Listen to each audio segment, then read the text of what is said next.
bal qiyaas daawade inta lacag ee uu haysto dawarsadaha ugu taajirsan adduunka. intaan u gudagalin muuqaalka haddii ay tahay markii kugu horreysay aad soo booqato fadlan nagu soo biir mahadsanid. nin u dhashay dalka India oo ka dawarsada jidadka waaweyn ee magaalada Bombay ayaa la sheegay in uu haysto lacag dhan 1 milyan oo dollar. dawarsadahan oo ah kan ugu taajirsan inta dawarsata ama inta tuugsata ayaa la sheegay in maalin walba uu lacag ahaan u helo 2,000 ilaa 2,500 oo ah lacagta laga isticmaalo dalka India. waxa uu aad uga dawarsan jiray meelaha ay dadka badan isugu yimaadaan ee isgoosiyada sanado badan, isaga oo caan kaga dhex noqday tuugsiga ama dawarsiga.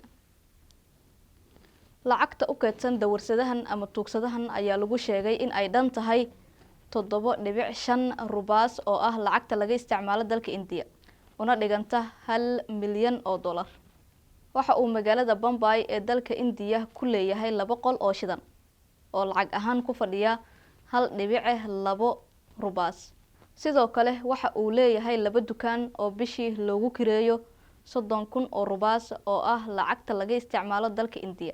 ninkan dawarsadaha ah ama tuugsadaha ah qiyaastii ama calcalis ahaan lacagta u soo xaroota bil walba waxa lagu qiyaasay lacag u dhaxaysa 60,000 ilaa 75,000 oo ah lacagta laga isticmaalo dalka India, una dhiganta 730,000 oo dollar ama 914,000 oo dollar.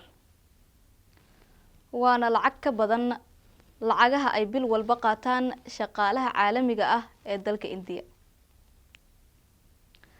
sida lagu soo waramay ninkan ma heli karin fursad waxbarasho iyo lacag uu noloshiisa ku dabaro toona, taasi oo keentay in uu doorbido in uu dawarsade ama tuugsada noqdo.